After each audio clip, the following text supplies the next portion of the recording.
God, you're very professional. Good quality camera. Yeah, okay. Don't know much about those kind. Yeah, I just know about the disposable ones. Okay. New thing for me. Like, I used to be completely, like, heterosexual. Like, I only dated guys. And then I met this really wonderful dyke. And she's a self-identified dyke. And so we sort of, like, we didn't have sex, but we, like, passionately got involved for, like, a weekend. But she lives in D.C. So, and then... And she knows you're transgender? Transgender, yeah. And then a couple of weeks ago, well, at a conference last year, I met a M to F. No, F to M, whatever. Anyway, and so we went up there and saw him where he lives in North Carolina, and we sort of hooked up. So I've realized I am the rainbow. I can date the rainbow. Doesn't matter. Love is love. Personality is personality. Okay, this way. It'll be 1 second.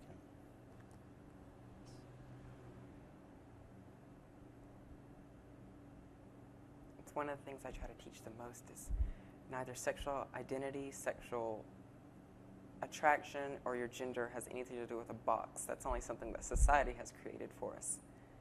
And we fall into that society-created box because that's all we know. And it's where you get to the point where you realize that there is something. It's like when the world was thought to be flat, it took somebody to actually go over the ledge before they realized it wasn't flat. And in your own sexuality, in your own identity, you have to go over that ledge to realize what limits you can go when you're beyond the ones that society has set upon you. Anyway. Okay, I'm going to ask you questions that we may have already talked about, but it's not that I'm playing dumb.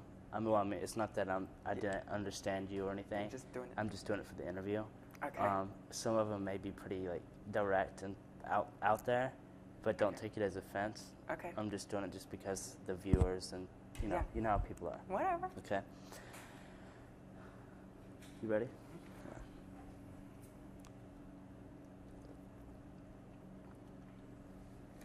Hi, Nicole. How are you? I'm good. How are you? I'm good, thank you. What were your feelings growing up as a child?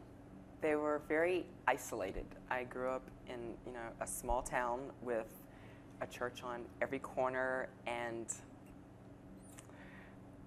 Bible-thumping Christians and closed-minded people no matter where you went. There was not a gay club in the city. The closest one was an hour away. There was no freedom of choice, freedom of thought. It was what the parents wanted. It was what the church wanted.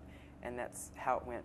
And even growing up before sexual identity took place, it was always isolation because even growing up, I always knew I was different in some aspect. I may not have been able to pinpoint it with an actual title or a construct, but I always knew I was different. So I've always felt isolated from my family, from my friends, because there was always a part of me that was different that I couldn't express. And even if I knew what it was, I couldn't express it to them because of their upbringings and their thinking on the thoughts. How'd you what happened? You were 17, you were in your senior year, about to graduate. Everything is going well for you at this point, or okay. You tell a few friends, I'm gay. People that you think you can trust. They go to the principal about a month later, a group of people, not just those 3 people you told or whatever. And the principal calls you to the office that Wednesday, and along with the preacher from your church and the administrator of the school, and they're like asking you all these questions, and they're making you read from the Bible. Tell me about that day. I guess that was Black Wednesday for me, because that was the day where everything came to a halt. Things that I thought was true, I learned were false, and people that I thought were my friends were really just people who were out to get me.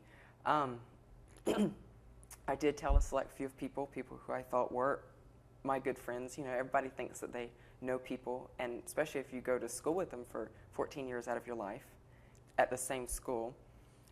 and you're excelling in a college accredited school with all the accelerated classes. You've got a good set of friends.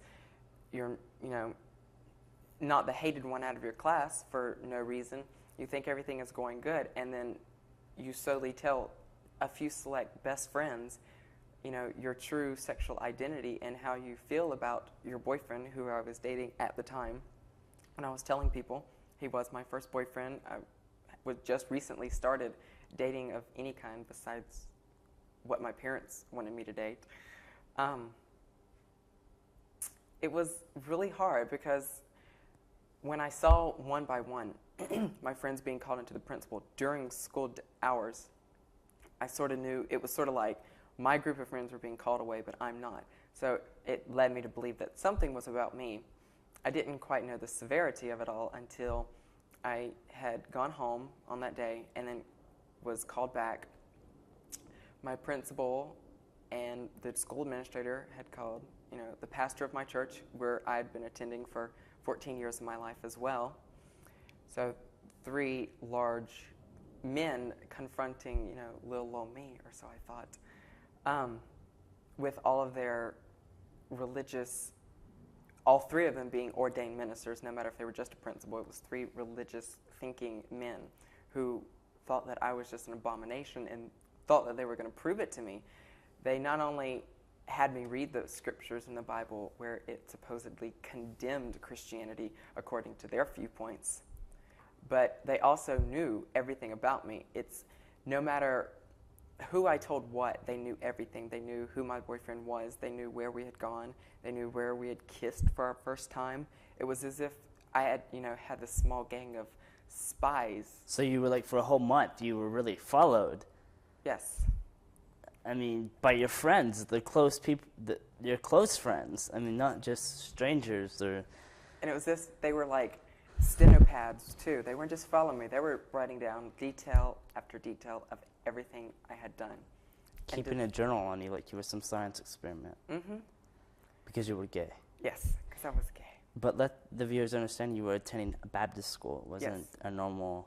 It was a normal Southern Baptist school, complete with church and uniforms and all of your uppity adult teachers with, female teachers only and a male principal because, females are the lesser of the 2.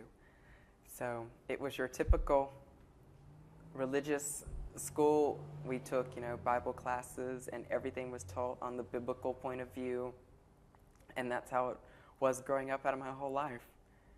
It's one of the things that I come to realize is that was the most painful thing, because you go to a school out of 5 days out of the week and you go to church on Sunday night and Wednesday night, and every time you go, you hear sermons that are condemning who you're realizing you are. And over and over and over again, you hear that you're going to burn in hell and you're no good to even breathe and to, use the space of your body because what you're doing is disgusting just because you're gay. Did you think that the whole time you were gay, did you think that you were going to burn in hell or know that you were going to burn in hell? Because coming from my religious upbringing, it was a torture on myself because at times I thought I knew, I know who I am, I'm happy, I can live through this, I'm not going to burn in hell. Other times it was, what I'm doing is a mistake and I need to do something about it. I need to alter what I am doing, and for times I would sit there and cry and just think that maybe I should be straight because, that's the way it's supposed to be and that's the way everybody says it's supposed to be. And that's the way I grew up thinking it was supposed to be. And I was losing everything that I knew just because of one choice, just because of one act of freedom. Well, it wasn't choice, I don't think. I mean, do you feel that it was a choice by, I think my choice was telling my friends because I could have kept it a secret, hopefully would have graduated, and my life could have been a completely different course than it is now. If you could go back, would you want to? And not have told those friends? I would like to have known how my life would have been, because I came from a household where my parents were going to send me to whatever college I wanted to go. My parents aren't poor in any means, and neither were we for a time. And I was going to go to college with all these friends that I grew up with and was going to graduate with them. And I didn't even get to experience my high school graduation. And so I think sometimes I would like to have been able to experience a high school graduation, a high school prom. I would like to have experienced, the acceptance of a college endorsement, the ones that would make my mother happy or my father happy. But then I realized that it would all have just been a lie anyway. So. But growing up as David, now known as Nicole, you didn't plan to be this way. This wasn't something you initially thought about. It was just something you and a girlfriend were talking about one day after you had moved to Atlanta, after you first, let's go back a little. Tell me what happened. You were at the school. Let's go back to that scenario. You're with the principals. You get called to the office after your friends. After I get confronted on scriptures, and I first tried to deny the fact. It's like they asked me point blank, "Are you gay?" And I said no. And they're like, "Well, you were here with this guy. You were kissing this guy. So how can you argue with reasonable facts and proof?" So I was to the point where I was forced into a corner to admit who I was, and it was. I guess it's hard to explain, but can you really? It was actually a moment where it was the greatest moment of my life, but the most dreadful, because I was having to completely admit, knowing I'm going to lose a lot of things, but actually admitting my choice and actually becoming a closer step to freedom of who I was. And acknowledging that you were gay. Yes, for the first time actually having to express it to adult-minded people who I knew would just look down upon me at every corner. Their choice was to expel me from school that day, and they asked me if I could wait in in a classroom until my parents were called, because they were going to call my parents and have me tell my parents that I was gay in front of them, because they wanted to make sure I did it. And they made up their minds that my parents should know and everybody should know, that nobody should be in secrecy about my sexuality. They called my parents, told them that their son had something very distressful that was going to destroy the family, and that they needed to come down to the school immediately. I chose, since I had already been kicked out and they had no means to keep me anyway, that I would tell my parents in my own home for my own comfort level, even if it was just a little bit. First of all, I stopped by my brother's house and his wife to begin the process of telling family members. I told him. He reacted quite poorly with pulling out his Bible and preaching to me about what scriptures was condemning me and such. I didn't really have time to put up with that. I was already just a wreck from losing, my school and my friends and everything. His wife agreed to come over with me and be there with me when I told my parents. I got home. Do you feel like you were, sorry to interrupt, do you feel that you were a Christian then? Yes.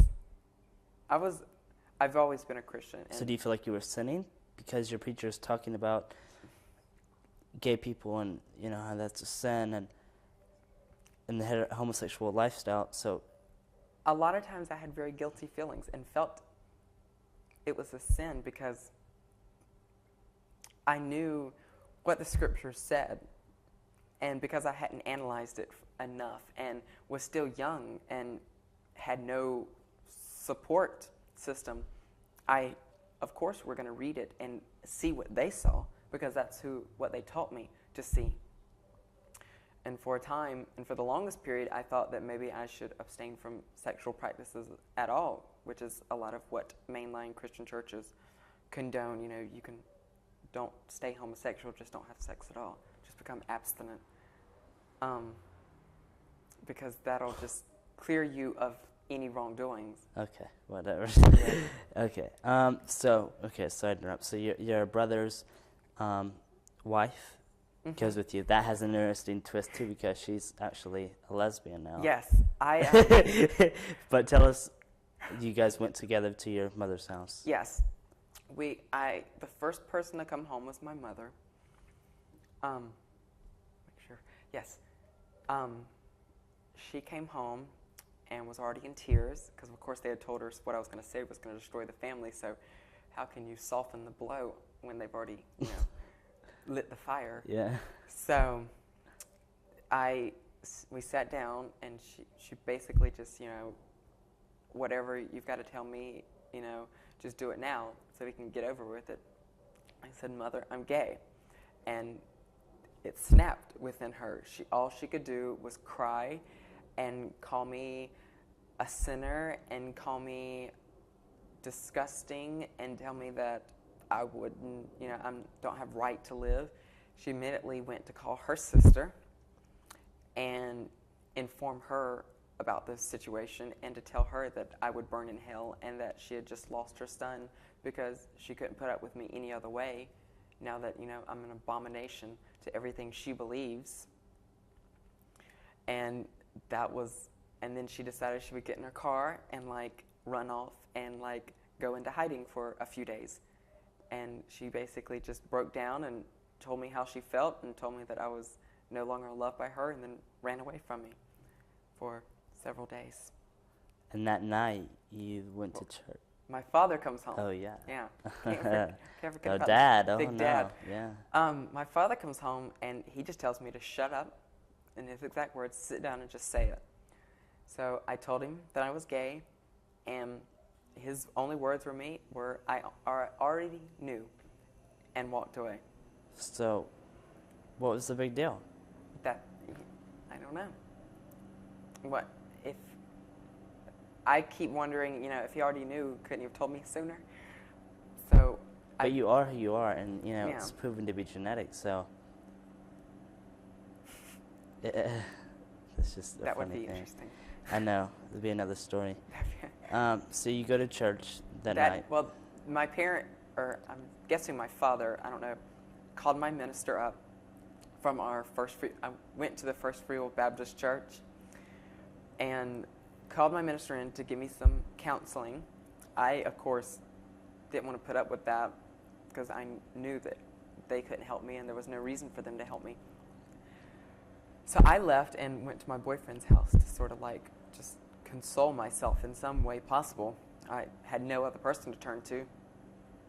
So I come to find out that along with my father and my minister, that Wednesday night at my church, it was a business meeting and one of the topics was about my homosexuality and to go ahead and remove me from the rolls. And how many member church is it, probably?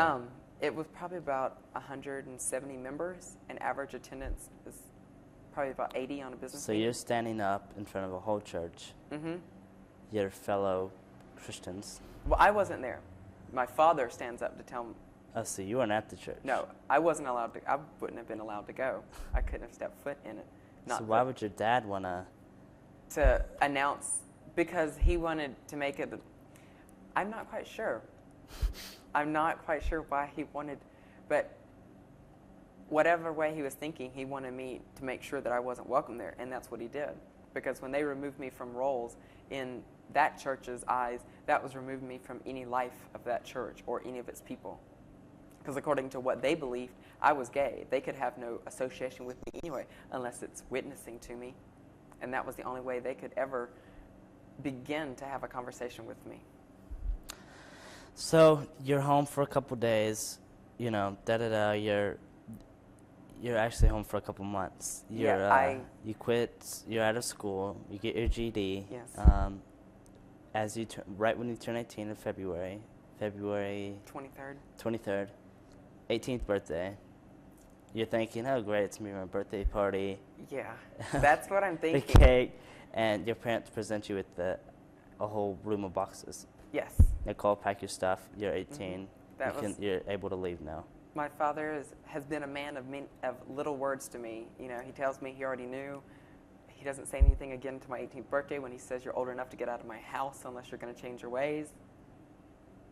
So, and I packed up my stuff and I moved to Atlanta, which is where a whole other story unfolds. So you come to Atlanta not knowing anything really, but you just getting away because your boyfriend at the time, had friends has friends who lives here in Atlanta. And so you travel with him because it's pointless for you to be down there, apparently. Yeah. There was nowhere for me to go down there. So you get a job here. Sleeping on his friend's floor. And he moves up 2 weeks later after you move up. Yes. And then 2 weeks after that, or to a month, you guys break up. Yes. Or he breaks up with you because he found someone else, apparently. Well, no, he was cheating on me for quite several months. Okay. So he leaves you, kicks you out of the house, because it's not his house, it's his friend's, and you shouldn't be there I was anyhow either anymore. getting kicked out or sleeping out on the balcony, which they wanted me to do on several occasions. Oh, jeez. So you're established at this point, somewhat. Somewhat. So you find your own apartment. Mm-hmm. You're 18, so at this time you have, an possible apartment, a job Yeah. that I'm excelling at. Have been working at it up to the point for about a year where I meet a transgender person whom I didn't at first know that she was transgendered, and she later comes out as being transgendered and wants to talk with me and just point blank says, "You're very pretty and you should be a girl." And that was sort of like, I didn't know where that was coming from, and I don't know why that was coming from there, but wherever it came from her, it was a light bulb in my head. I had not had too much experience with transgender people living in Atlanta.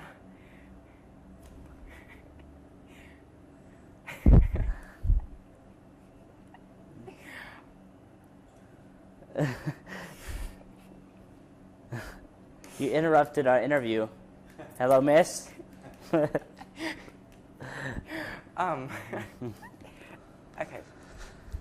So I hadn't had much interaction with transgender people. The most I've had was self-identified drag queens in the Atlanta party scene, club scene.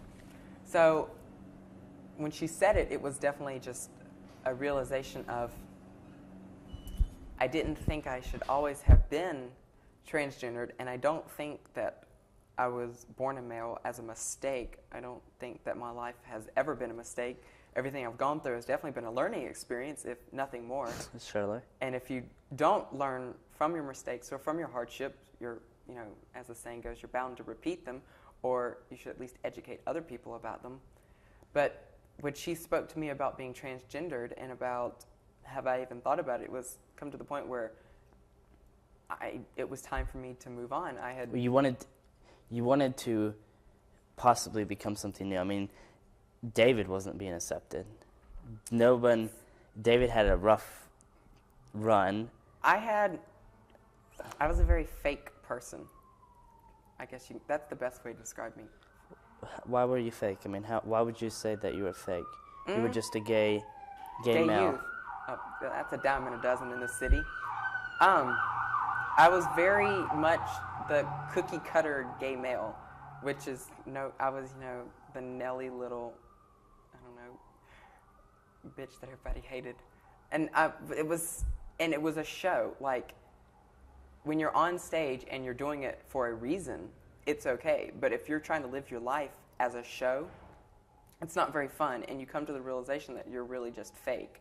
And you come to the realization that you're a show, and it really doesn't make you happy, because who are your real friends if nobody really knows what you're feeling and what you're going through? And who do you turn to when times get tough? So even though you were gay, you felt fake? Yes. Because... So why even be gay?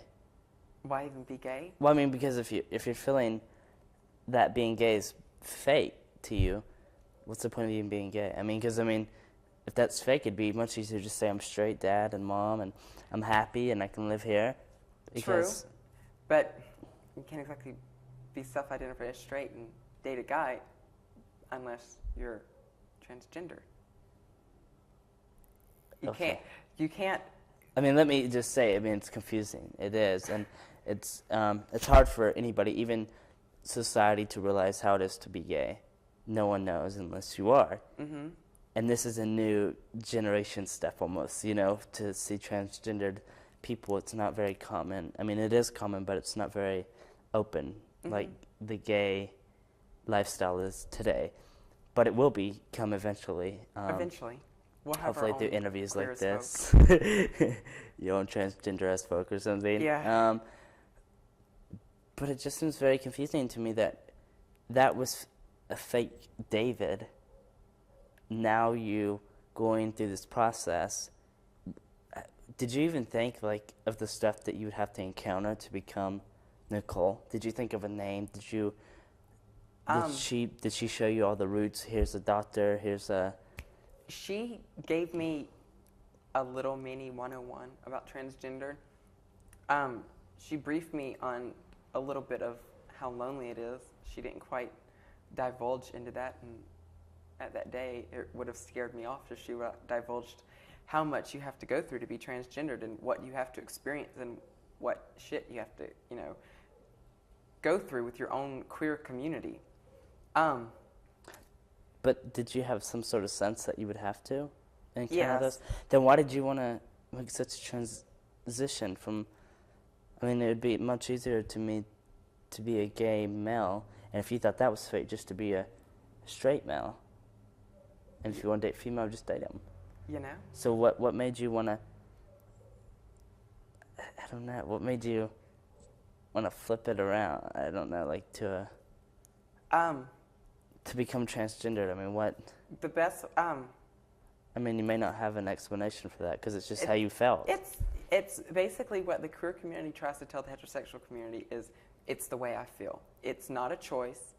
It's the right thing to do. A lot of people, middle-aged people will, be married and come to the realization that they're queer and divorce their wives. I came to the realization that I'm transgender, and it was time to go on to that whole new life. And that's the best way I can describe it. It was a whole new book. It wasn't another chapter in a book. It was a whole new book because it was completely doing away with what I knew as myself and what I knew up to that point of 18 years and restarting through another 18-year process of puberty and growing up and learning the techniques of being the gender that I was. Because you had to go through all those. Yes. And you don't want a sex change. You won't have a sex change because that's not how you were made. Mm-mm. You were made with your penis. You had your boobs there, they just weren't out there. Mm-hmm. Taking these hormones, what is that like? Do you have to pay money for them? What is money like? I mean, how are funds? It seems to be that it would be expensive to do it at weekly. For a time when I was working in corporate America, things were much easier. I was transitioning on the job up to the point where I got fired for being transgendered. And then, affording, a couple of $100 a month for hormones, if not more, and having to rebuy a whole new wardrobe, because that's basically what you have to do. You're rebuying everything that you knew and adapting yourself into the female community, per se. And you're having to upkeep not only purchase of hormones, but the doctor bills to see the doctor, because he always runs blood tests and everything to make sure everything is healthy. Because there's side effects. There's major side effects. Major side effects, heart failure, blood clots, liver, and cancer? Yes. Cancer. What have you encountered? I am anemic. Within a few years. I have suffered from anemia and have to take hormones, plus have to take a anti-hormone of testosterone for your anemia. To fight the anemia. Because women have a lower blood count, so now that I'm a woman, my blood count is lower, and so that makes me anemic. And so I'm battling with anemia, and I'm having to worry about, I smoke, and that's bad enough because smoking can cause blood clots. And now I'm having to check my breast for lumps because I may have, I may get breast cancer. And I have to be careful with my heart because I could have heart trouble, and, it could just drop one day. I have to worry about my liver because, it could give up one day. Why would you want to go through that weekly?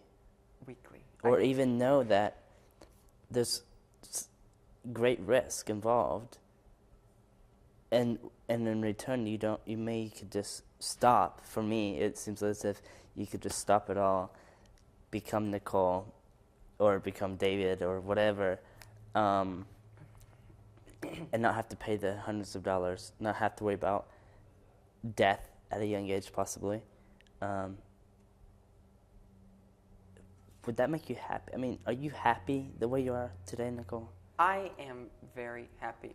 I'm not going to say I'm happy the way the procedures are, because I wish I didn't have to shoot myself with a needle every week with this really thick syrup that just, painfully hurts me. And I wish I didn't have to take 12 pills a day. And I wish I didn't have to go to the doctor every 3 months and have blood drawn.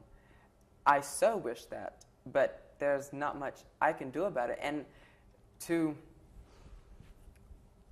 I can't just give up and just cave in on my happiness just because times get a little bit tough. And I think everybody in the queer community understands that, because we all go through those rough periods where something just doesn't make us happy, but we know we have to just sometimes grin and bear it, or sometimes just cry about it and move on. And that's where I'm at. I know that I've done this for 3 years now. I'm going to be doing hormones, the shots and the pills and the precautions for the rest of my life. And that's the way I know I'm going to have to live my life. And I will, because that's who I am, and that makes me happy. I'm not fake anymore. I am a 21-year-old transgender female, and I am very happy about it. And you're heterosexual. I am heterosexually identified. But now you're heterosexual plus, pansexual plus. Bisexual. Are you a lesbian now? Some people identify me that way. If I date a lesbian, some people identify me as a lesbian. I may identify myself as a lesbian. I feel that I'm a woman, so if I date a woman, what? You're a lesbian. I'm a lesbian. What do you want? Do you want a man? Do you want... What seems to make you happy? What are you looking for? Because I know you were telling me you go to clubs. Mm-hmm. It's hard to, I'm sure, just to confront anyone and say, hey, I'm transgender. Do you want to come on a date, baby? I mean, just to know that they're not going to accept you right away. Yeah. It's I don't really go to clubs to pick up people. It's not. Do you go to fit in? I don't go to fit. I go to party, and I go to relax sometimes, and I go to have a few drinks, which alcohol and hormones are bad too. Just to let you know. Why? If you're drinking alcohol close to your hormone regimen, you're canceling out the hormones, so you're actually just spending a lot of money taking hormones when they do no good. So you should pretty much stop drinking alcohol, period. I've yet to do that. But it's hard. The dating life of a transgender is very difficult because you're neither male, you're neither female. I feel I'm female, but there are parts of me that are still male. And there are certain people out there who don't want both parts, and there's some who do. I just have to find that one, and it's very difficult finding that one because I'm going through all the bullshit of the others who don't want me because I'm a chick with a dick. And I'm happy with who I am, and I just have to find people who are happy with who I am. And it's also difficult because people have to put up with mood swings that I may experience through hormones, which are quite severe at times, and my medical regimens and some of my limitations and stuff like that. And it's quite difficult because I end up just not dating for very long periods of time because there is nobody that can accept a transgender person. Do you have a lot of friends? That is growing. From that, dealing with Youth Pride and working at the church, I have grown a lot in my friends base and feel that my friends are more identified as friends and who are people I really care for and I know care for me. When I first came out as transgendered, it was hard for the people I knew to accept me because they only knew me as a fake gay male. And they were trying... Did you tell them you were fake at the time? I used to tell people I was fake. I used to tell people I was, not trustworthy. I mean, I knew who I was, and I wasn't going to... There's no reason lying about it. People knew I was fake. People knew there was something about me that... But you didn't know what was fake. Yeah. At the time, I didn't. until this Yeah. friend walks. But when I first started becoming transgender, I lost many people in the gay community because a lot of people in the gay community feel that transgenders are sellout. I couldn't cut it to be a gay male, so I'm becoming a female. And that's how a lot of my friends stated it, as I was a sellout, and they didn't want to have anything to do with me. They could accept me as a gay male, but they couldn't accept me as a transgendered female. And so when I first came out as transgendered, when I first started the hormone process, it was a new beginning of finding new friends and finding new outlets for me to plug myself into. Okay, I'm going to hit this. Yeah, I'm going to hit this before we get off.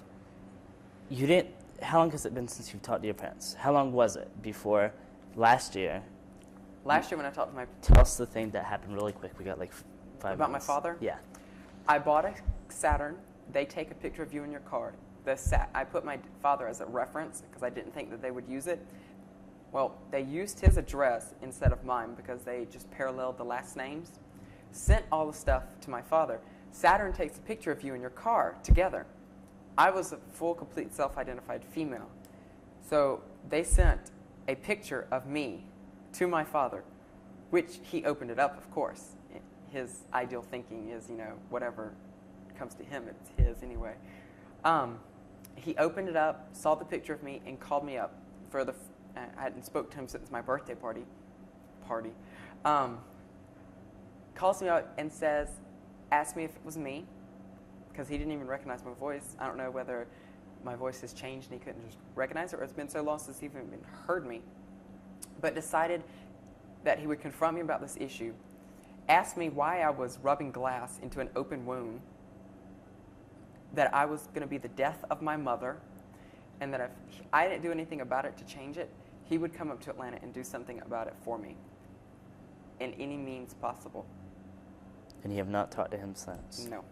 Do you plan to? No. How about your mom? Her and I have a very fake relationship. We talk. I am still her son. I am neither gay. I'm neither transgender to her. I am just a person she talks to just to give updates about the community that she lives in. We don't talk about me. We don't talk about anything. We just talk about her. She point blank tells me, I don't love you as my child. I loved the person you were, and I could never love you. And that's what she tells me on the conversation. If I tell her I love her, she tells me she doesn't love me. Well, Nicole Pitts, you're a beautiful lady, and Thank you. you have a lot going for you, and I thank you very much. Thank you. Okay.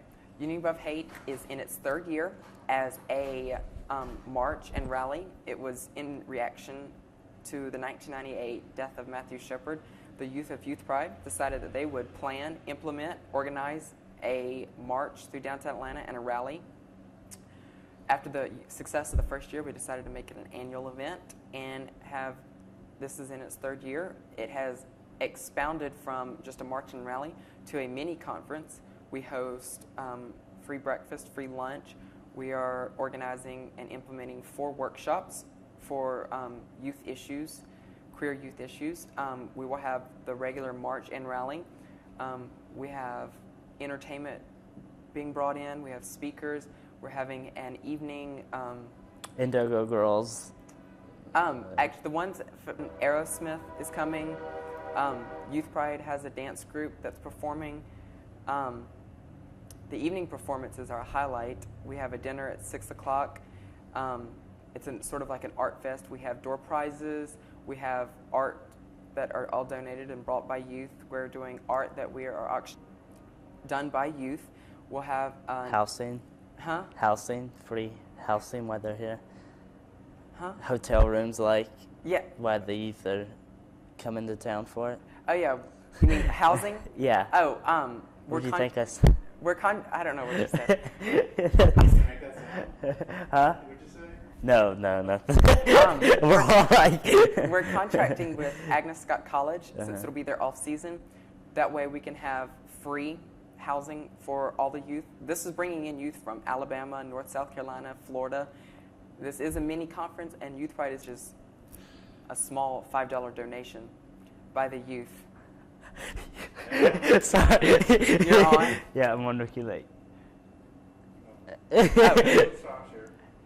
So, yeah. Okay. Redemption and coming from trials and tribulations and things like that. Mhm. So, and then after Adoti Muse, we'll have an after-hours party for the youth. Uh-oh. Okay. I won't be alive during that point.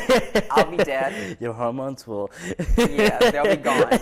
You won't want to even see me after a day after this conference. I'm taking 3 days off of work prior to the event just to get. I've worked on this thing for 6 months, 30 hours a week.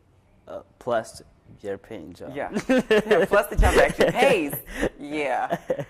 So, but I'm looking forward to it. It's going to be an awesome. It usually is an awesome event. It's 200-300 youth plus adult allies. We have organizations come in that bring out literature, that booths organizational tables. So, we bring in keynote speakers, or we try to. We haven't. We're still waiting on responses from people, and it's just a huge event and everything is done by youth of Youth Pride. No staff member, no adult. It's all youth. Youth do the fundraising and all the planning and implement the whole thing. Wow. It's our biggest thing we do throughout the year. So you can check it out, www.youthpride.org. Look under Unity Above Hate 2001. Do you guys have news coverage for it, a lot of it?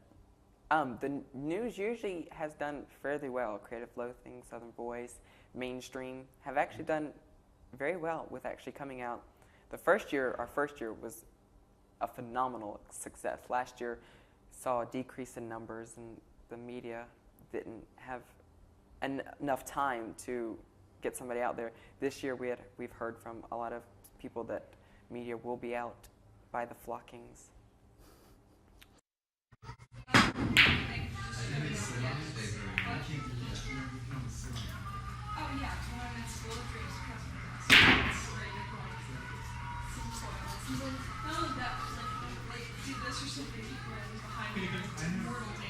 My friend Lisa said you're really spicy. She always like tip her hair back when you get caught in my hair. Oh my god! No! It was weird. She just loved it because everything you just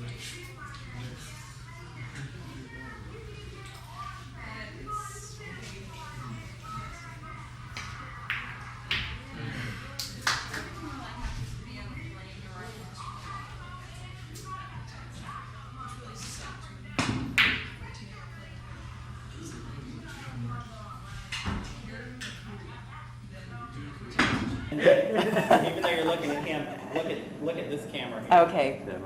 John, why don't you stand somewhere behind him? Wow. Okay, you're gonna Okay. count. Okay. Hey, we're Youth Pride. Okay, I'll speed it up a little. Hello. We're like retarded little children. Hi. All right, come on. Hey, we're Youth Pride. Okay, that was good. I like that. It's a little faster. That was And then we go off into the Everybody look blurb. at And this. then You're you go. first. Okay. And we'd like to invite you. Okay, that's good. That's good. Okay, you ready? Okay. On May 26th. Hey, we're Youth Pride. And we're inviting. All right, who's Oh, Nicole is doing the we like to Yes. It's And the just first opening. Okay. Unity Above Hate, May 26th. I know. Okay. You're the sound person. Okay. See the mic? Uh-huh. Where's the whole point? Right here. Okay, if you can, like, when she's talking, twist a little hole. The little When hole. it goes across to. It's turn G it over. guy. Got it. Okay. All right, so let's take it from the top. Smile, everybody. All right, here we go. Be chill. 1, Hey, we're Youth Pride, and we're inviting you to Unity Above Hate, May the 26th, 2001. Be there. It's downtown. You skipped the part about what it's about. You're supposed to say what you said in the other room. That's right. Remember? Like We're it's for inviting- clear. all right, from the top. Hey, we're Youth Pride, and we're inviting you to Unity Above Hate, May the 26th, 2001, downtown Atlanta. It's an all-day mini conference. implemented, planned by youth for social justice and to get our issues heard as gay, lesbians, bisexuals, transgender, and queer youth. After, Okay, pick it up, go ahead. okay. Meet us at 9 o'clock for a free breakfast and then workshops from 10 to 11:30 on school issues. Okay, wait a second, sorry. Take the mic and put it a little closer. Let's just pick it right back up.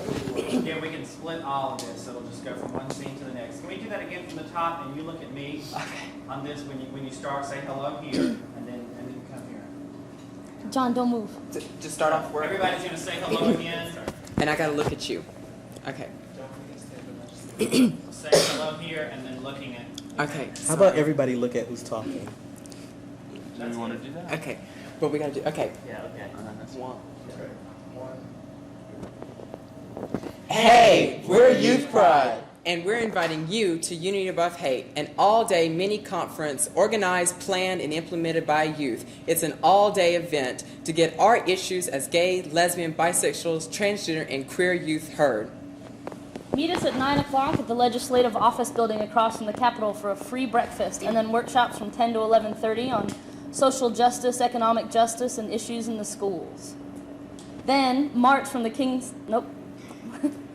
March backwards. Okay. Meet us, it's written that take way. that from the top. Yeah, sure. Meet us at 9 o'clock at the Legislative Office Building across the street from the Capitol for free breakfast. Then workshops from 10 to 11:30 on social and economic justice issues and issues in schools. Then march from the Capitol to the King Center to...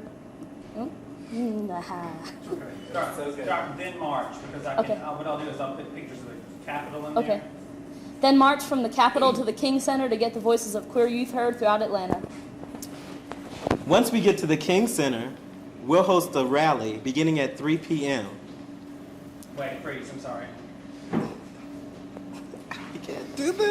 That is so much better.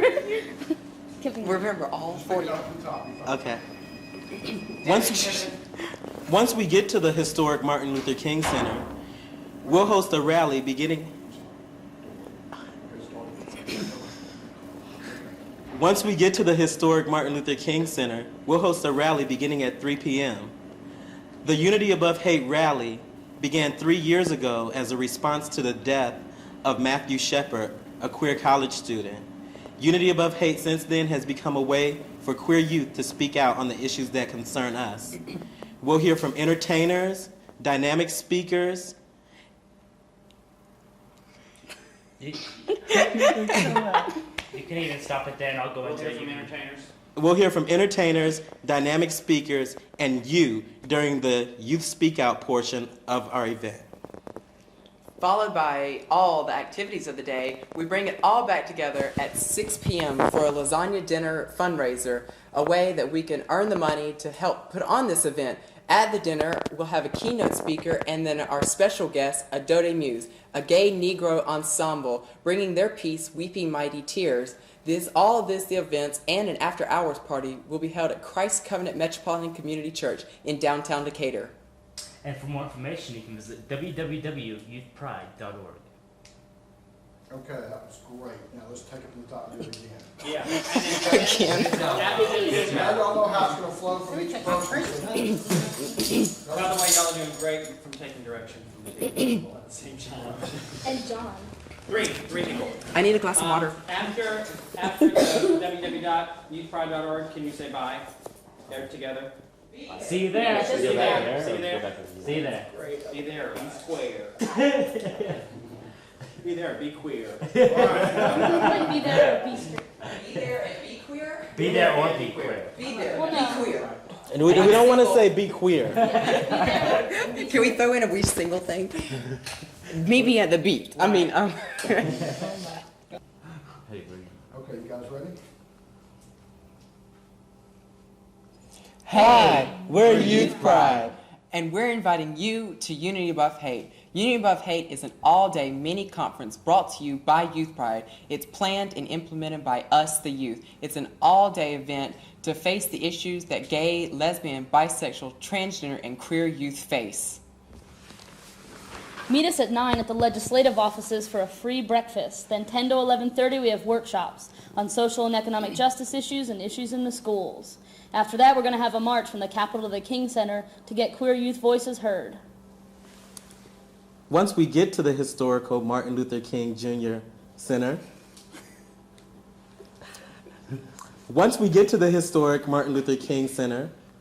we'll host a rally beginning at 3 p.m. Unity Above Hate began 3 years ago as a rally responding to Okay. Once we get to the historic Martin Luther King Center, we'll host... Your eyes were like that on that one.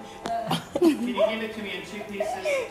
Once we get to the historic Martin Luther King Center, there'll be a rally, yada, yada, yada, and then we'll stop. Entertainers, guest speakers, and you, the youth, and our Youth Speak Out. The rally began 3 years ago as a response to the death of Matthew Shepard and has become a way for the youth of Atlanta to speak out about the issues that concern them. Well, dig it. Just give it all to me right then. All right. That was good. That was good. That was good. Who's next? Me. But the evening's not over there. At 7 o'clock.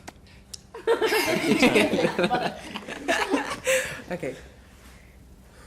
But the evening's not over there. That's a great segue. But the day is not over there. Hold on. That's right. Hold on. Okay. I wasn't so nervous. The day doesn't end with the rally. Yeah, that sounds good. That's right. But the day doesn't end with the rally. It all comes together at 6 o'clock with a fundraiser lasagna dinner, a way for us to pay for this event so that we can bring it to you. At 6 o'clock, we'll have a lasagna dinner, and at 7 o'clock, our featured guest will be Adode Muse, a gay Negro ensemble, bringing us their piece, Weeping Mighty Tears, about reconciliation and coming through the issues we face as queer people. After that, an art auction and an after-hours party will happen for the youth. Tickets are $5 for youth and $15 for adults.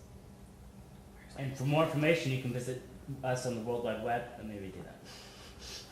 We didn't say where the dinner was. Yeah, I forgot to say where it Who was. wants to do that? There's someone else give it.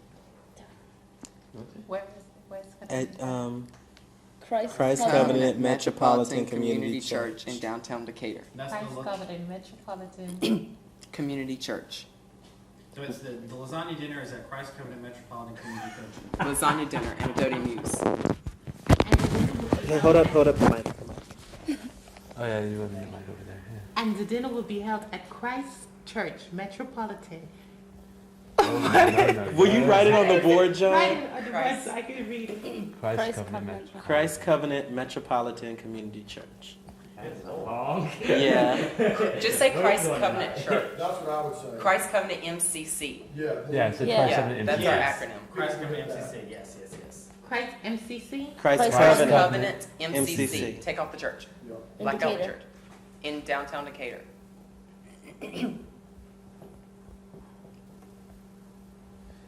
Can you hold the mic? You want me to hide it from the camera? I just want you to have it on your knee because I'm not seeing your hand anyway. I just got it in your face. So just have it right on your knee. Okay. Don't let it touch anything. Okay, I Yes. Yes. So it's Christ Covenant MCC, downtown Atlanta. Downtown Decatur. You got a fabulous accent. Where are you from? Thanks. Pennsylvania. That's not a Pennsylvania accent. It's a Caribbean accent. I have family in the Caribbean. That's what Okay, so the lasagna dinner. Lasagna dinner will be at Christ Covenant MCC in downtown Decatur. Perfect. And for more information, you can Wait, visit. sorry. Chili. Yeah. And for more information, you can visit us on the World Wide Web at www.youthpride.org. Okay, give him the mic. I'm sorry. Can we do voiceovers? Imagine having to do this every week. voice from me. I want y'all to work on your stuff here now. We can do it again. Are we doing it again? Youth Pride. Oh, see you there too. Yeah. And for more information, you can visit us on the World Wide Web at www.youthpride.org. Here. Oh, but are we doing that? Okay. At this camera. Yeah, that Yeah. camera is when I was there. So. So is someone gonna see you there? Okay, I didn't like the way my hand looked. I saw you doing this, so I just did it. Yeah, I was like, they're pointing, they're dorks. I was like Everybody pointing at his should head. See you point. Do it there. again. See you there. One more, see you there. Okay. You want to do hope to see you there? No, Hope just see to you see- there. hope to No, see just see you there. We don't hope. Okay. No, Okay. Oh, no okay. to see there. They're gonna be there. Wait. We'll hold on to the door. There. Alright, see you there. Countdown. See you there. All right, one more time. Which one is Who all's pointing? Should we all point? I think we should all point. Everybody point. Not a long finger. See you there. See you there. The hair flip. The hair flip. Okay, here we go. See you there. See you there, Mr. DeVille. John, do you want to do this part? John just appears at the Okay, this is it. Ready? One. Okay. Ready? 1, 2, 3. See you there. Right. Hey, we're Youth Pride. And we're inviting you to Unity Above Hate, an all-day mini conference organized, planned, and implemented by you. Hey, we're Youth Pride. And we're inviting you to Unity Above Hate, an all-day mini conference organized, planned, and implemented by youth to get our issues as gay, lesbian, bisexuals, transgender, and queer youth heard. See you there.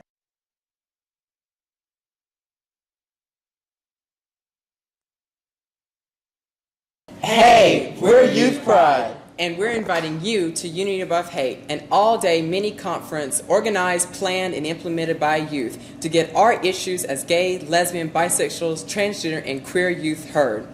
Meet us at 9 o'clock at the Legislative Office Building across from the Capitol for a free breakfast, and then workshops from 10 to 11:30 on social justice, economic justice, and issues in the schools. Then march from the Capitol to the King Center to get the voices of queer youth heard throughout Atlanta.